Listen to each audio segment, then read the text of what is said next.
ልደታዎች አላችሁ? ልደታዎች አላችሁ? ቂርቆሶች አላችሁ? አዲስ ከተማዎች አላችሁ? ጉለሌዎች አላችሁ? ቦሌዎች አላችሁ? የካዎች አላችሁ? አራዳዎች አላችሁ? ለሚኩራዎች አላችሁ? ንፋስ ስልክ ላፍቶዎች አላችሁ?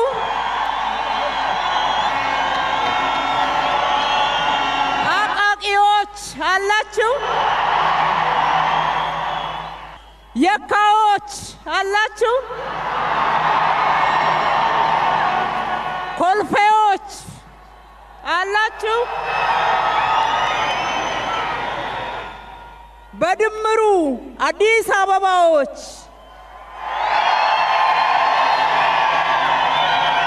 ውድ የኢትዮጵያ ልጆች፣ የብልጽግና አጋሮች ልትደግፉን ልታበረታቱን እዚህ ስለተገኛችሁ እጅግ አርገን እናመሰግናለን። ይሄ ለእናንተ ልዩ ቀን ነው። ለተወዳዳሪ ፓርቲዎች፣ ለኛ ለእጩ ተወዳዳሪዎች ብቻ ሳይሆን ለሕዝባችን ልዩ ምዕራፍ፣ ልዩ ቀን ነው።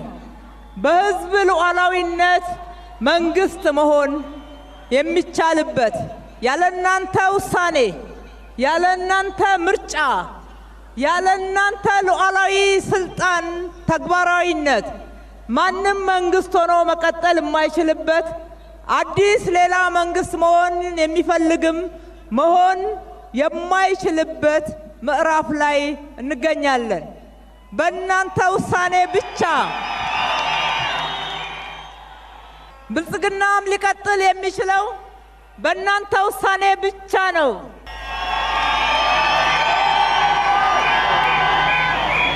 አንዱና መሰረታዊ ለውጥ ልናመጣበት አልመን ለውጥ እየተረጋገጠ ያለበት በሀገራችን በኢትዮጵያ ያለ ህዝብ ውሳኔ፣ ያለ ህዝብ ምርጫ፣ ያለ ህዝብ ሉዓላዊ ስልጣን መከበር የመንግስትን ወንበር ማሰብ መንግስት ሆኖ ሀገር መምራት እንዳይቻል ማድረግና ህዝብ ብቸኛው የሉዓላዊ ስልጣን ባለቤት ይሆን ዘንድ ነው። ፍሬ ማፍራት ጀምሯል። ሁላችንም እንኳን ደስ ያለን።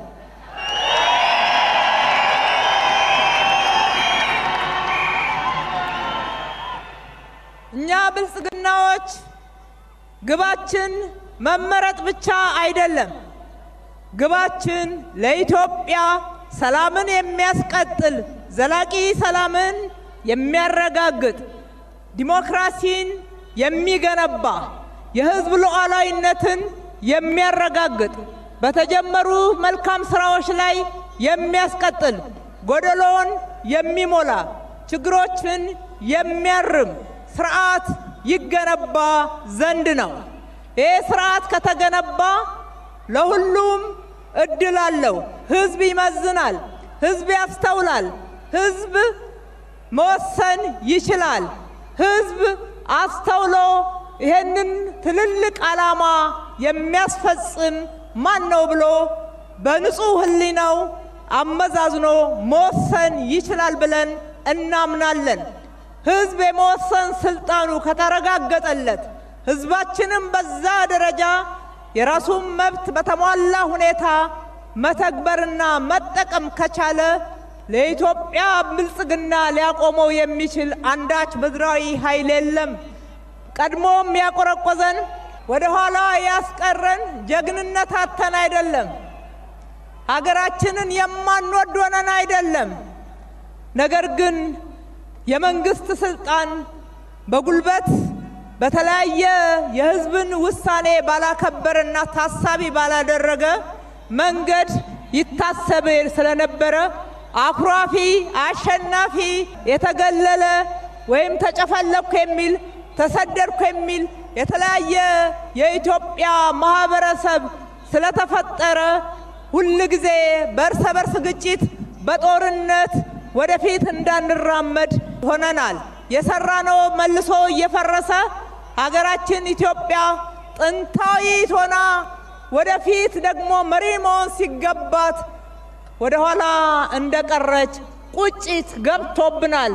ይህንን ቁጭት መንጭቀን በተግባር በውጤት ወደፊት ለማስፈንጠርና ዓለም ላይ ተገቢውን ክብር ለማግኘት ህዝባችን በሚገባ የዜግነት ክብርን እንዲጎናጸፍ ለማድረግ ሀገራችንን ተወዳዳሪ ለማድረግ የብልጽግና ተጠቃሽ ተምሳሌት ትሆን ዘንድ ለማድረግ የሚያስችለን በዚህ መንገድ ስንጓዝ ነውና ነው።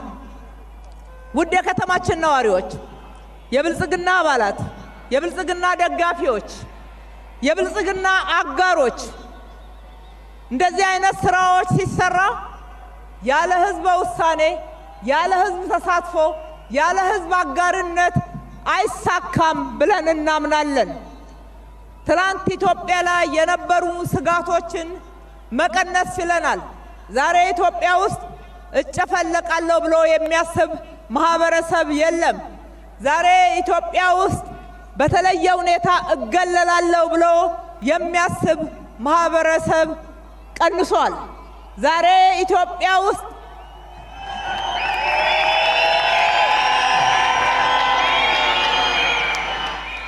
ዛሬ ሀገራችን ኢትዮጵያ ውስጥ በበላይነት እጠቀልላለሁ ብሎ የሚያስብ የለም፣ ሊሆንም አይችልም።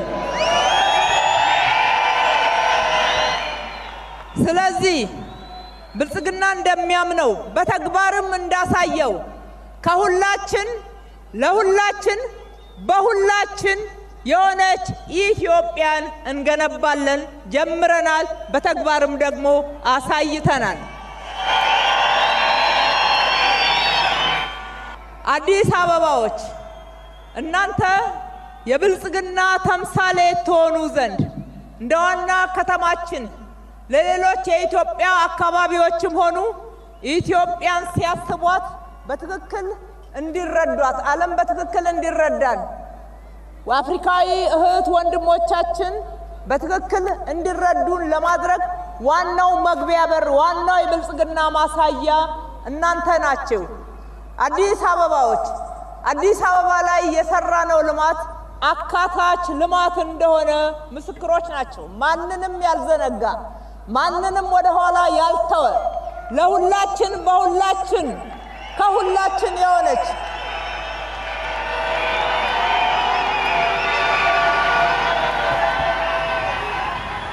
አዛውንቶች፣ የአገር ባለውለታዎች እፎይ የሚሉበት ልማትና ክብር እንዲጎናጸፉ ሰርተናል።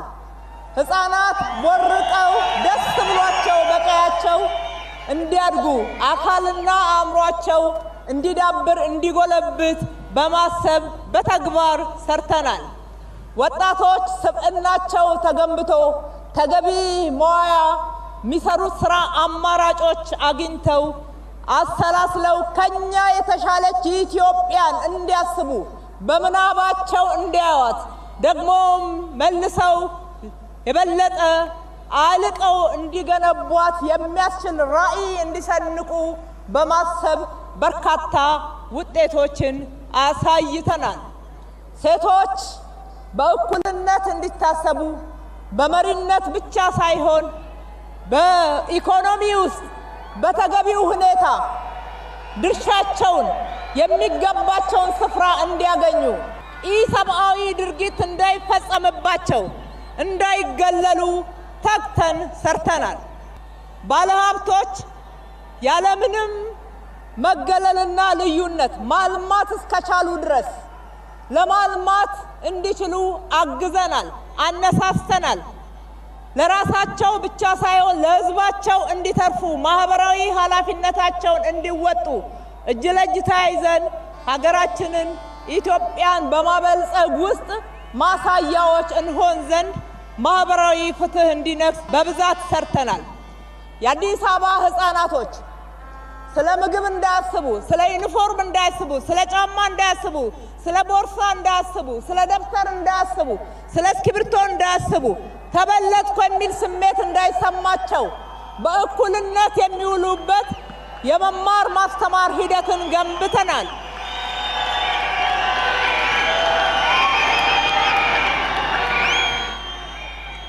ይህ ብቻ አይደለም። ጤናው የተጠበቀ ማህበረሰብ ሀገር ይገነባል።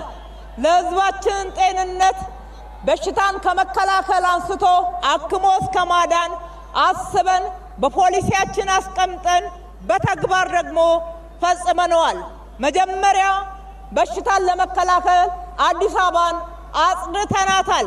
ከቆሻሻ የጸዳች ጽዱ፣ ውብ፣ አረንጓዴ ከተማን በመገንባት ሂደት ውስጥ ረጅም ርቀት ሄደናል።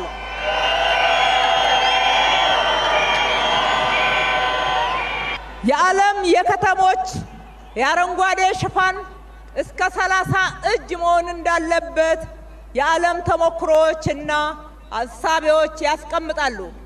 ከተሜነት ያለ አረንጓዴ አይታሰብም። ይሄ ገብቶን ህዝብ ሲመርጠን አደራ ሲሰጠን በለውጡ ማግስት የአረንጓዴ ሽፋኗ 2.8 የነበረችውን አዲስ አበባ ዛሬ 24 እጅ ማድረስ ችለናል። ንጹህ አየር መተንፈስ ይገባናል። በንጹህ አካባቢ ለመኖር ይገባናል። መብት አለን። ዜጎቻችን ቆሻሻ ስፍራ ላይ ሊኖሩ አይገባም። ንጹህ አካባቢ ይገባቸዋል። ንጹህ ከተማ ይገባቸዋል። ከማንም በላይ አዲስ አበባን በዚህ መልክ የምንገነባው ለነዋሪዎቿ ነው።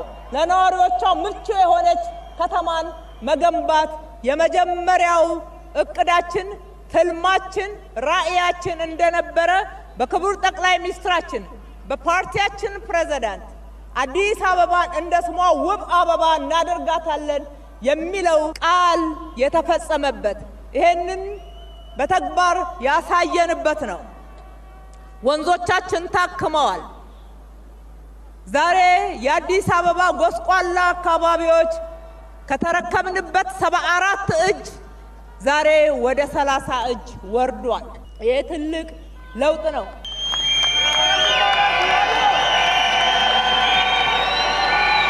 ጤናማ አካባቢን ለመኖር ምቹ የሆነች ከተማን በመገንባት በኩል ትልቅ መሰረት ነው።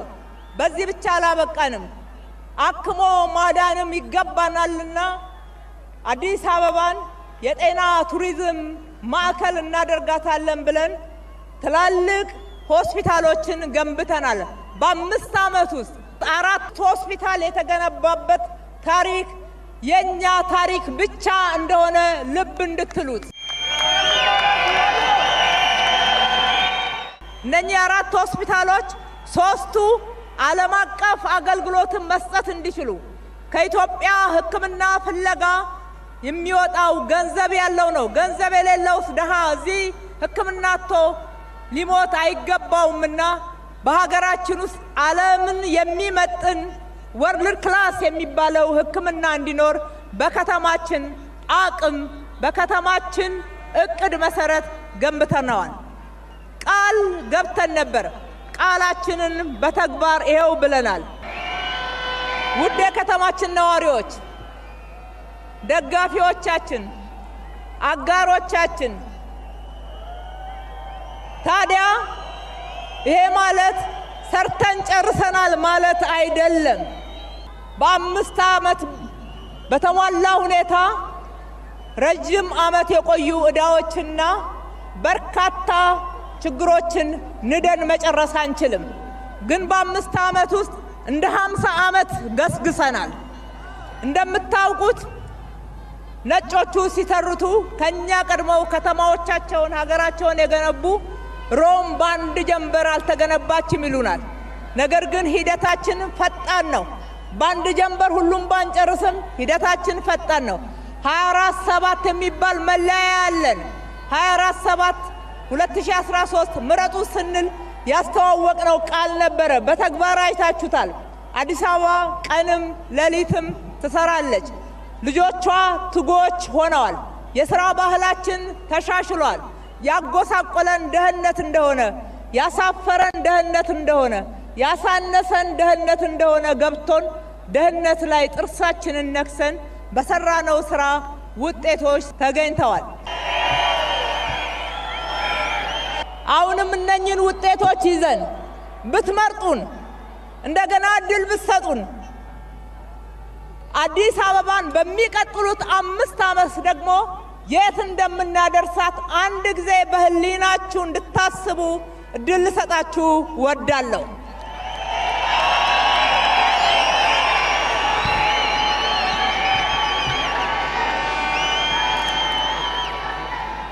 በርካታ በመቶ ሺዎች የጀመርናቸውን የመኖሪያ ቤቶች እንጨርሳለን። ተጨማሪ 100 ሺዎችን እንገነባለን። የመኖሪያ ቤት እጥረትን በመሰረታዊነት እየቀረፍን እንሄዳለን። የከተማችንን የመጠጥ ውሃ አቅርቦት እጥረት እንዳለበት ዛሬም እናውቃለን። ስላልሰራን አይደለም፣ ነገር ግን መሰረታዊ ለውጥ ያስፈልገዋል። ከዚህ በላይ ለውጥ ለማምጣት ትላልቅ ፕሮጀክቶችን ቀርጸናል፣ እውን እናደርገዋለን። የትራንስፖርት መሰረተ ልማትን በሰፊው እንደገነባን እናምናለን፣ ይታያል። እናንተ እየተጠቀማችሁበት ነው።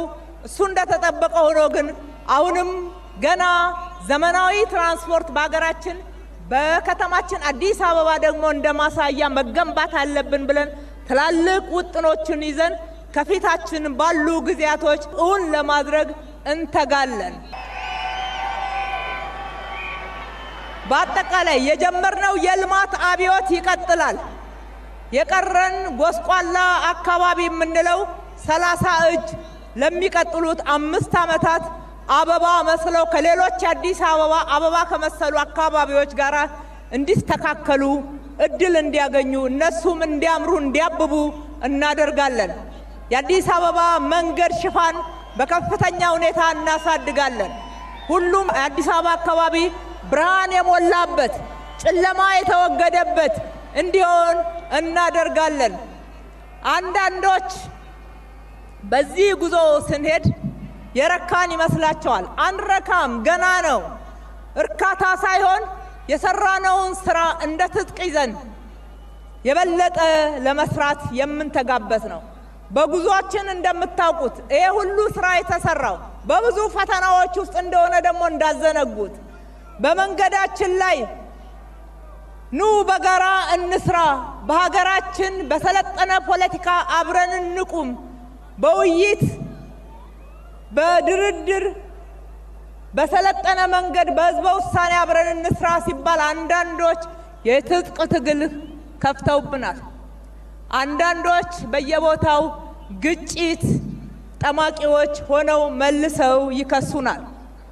አንዳንዶች እንደምታውቁት እኔ ካልሆንኩ ሰርዶ ይብቀል በሚል በትዕቢት ተሞልተው አንዳንድ የኢትዮጵያ አካባቢዎችን በተሟላ ሁኔታ የዚህ ልማት፣ የዚህ ሰላም፣ የዚህ የብልጽግና ፈጣን ጉዞ ተቋዳሽ እንዳይሆኑ አድርገዋል።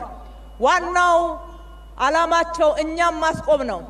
እኛ ከጧቱ ቆርጠን የተነሳ ነው ለሀገራችን ብልጽግናን ተልመን መንገዳችንን መደመር አድርገን መዳረሻችንን ብልጽግና አድርገን ስለሆነ ቆርጠን በዓላማ ስለገባን በጽናት ተጉዘናል።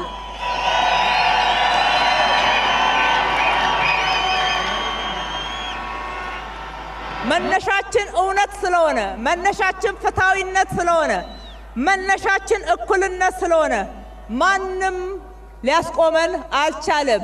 ህዝባችን ተረድቶናል። ህዝባችን ደግፎናል። ህዝባችን እነኚህን ጉዞዎች ስንጓዝ አንድም ቀን ካጠገባችን ተለይቶ አያውቅም። አዲስ አበባ ዘላቂ ሰላም ባለቤት የሆነችው በእናንተ ጥረት ነው፣ በእናንተ ተሳትፎ ነው፣ በእናንተ የሰላም ባለቤትነት ነው። ባለፉት 5 ዓመታት ውስጥ 60,000 ፕሮጀክቶችን ስንጨርስ 32,000 በህዝባችን ተሳትፎ በበጎ አድራጊዎች፣ በከተማችን የልማት አጋሮች የተገነባ መሆኑን ምንጊዜም ቢሆን አንዘነጋውም። እውነትን ይኸው በህዝብ ፊት እንመሰክራለን፣ እንናገራለን። ስለዚህ ውድ ደጋፊዎቻችን፣ ውድ እጩዎቻችን እዚህ ዛሬ ካጠገባችሁ የቆሙ እጩዎች በስራቸው የታመኑ በስነ ምግባራቸው የተለዩ አጠቃላይ በብቃታቸው የተመዘኑ በትምህርት ዝግጅታቸው ሀገራቸውን ወደፊት ትዘልቅ ዘንድ የሚያስችል ዕውቀትን የታጠቁ ሰርተው የታዩ በስራ ውስጥ የተገመገሙ ለህዝብ ወገንተኝነት ያላቸው እጩዎችን ነው ብልጽግና ይዞላችሁ የቀረበው። ስለዚህ በጋራ እጅ ለእጅ ተያይዘን የሚቀጥሉትን ዓመታት የተጀመረውን የለውጥ ጉዞ ፈጣን ውጤታማ በሁላችን ከሁላችን ለሁላችን እንድናደርገው ጥሪያችንን እናስተላልፋለን።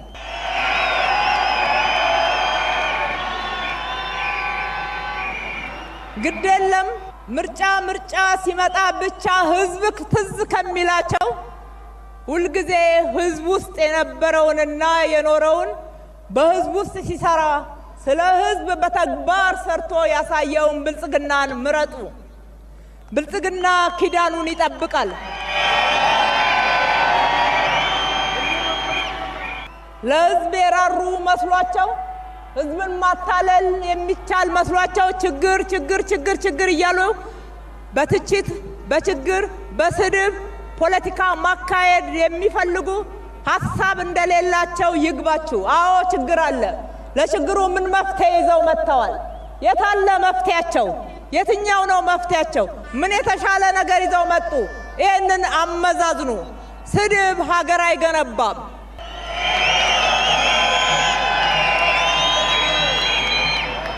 የተሰራን እውነት መካድ ነገ ስልጣን ቢይዙ በውሸት ይህንን ሀገር ሊመሩት ነውን? ጥያቄ የምትመልሱት እናንተ ናችሁ። የብልጽግና እሳቤ የፖለቲካ ሐሳብ እናራምድ፣ ፖለቲካ በሐሳብ የበላይነት እንዲሁም በተግባር ሊተገበር በሚችል እውነት ይመራ ነው የሚለው ምልክታችን የስንዴ ነዶ ነው።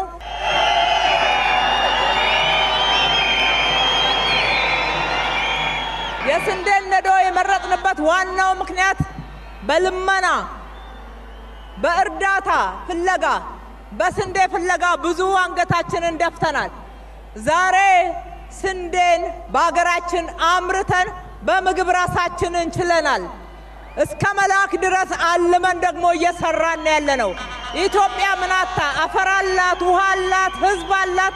ገና ትሰራለች፣ ታመርታለች፣ ትረዳለች፣ ትልካለች፣ አትለምንም ከእንግዲህ ወዲያ።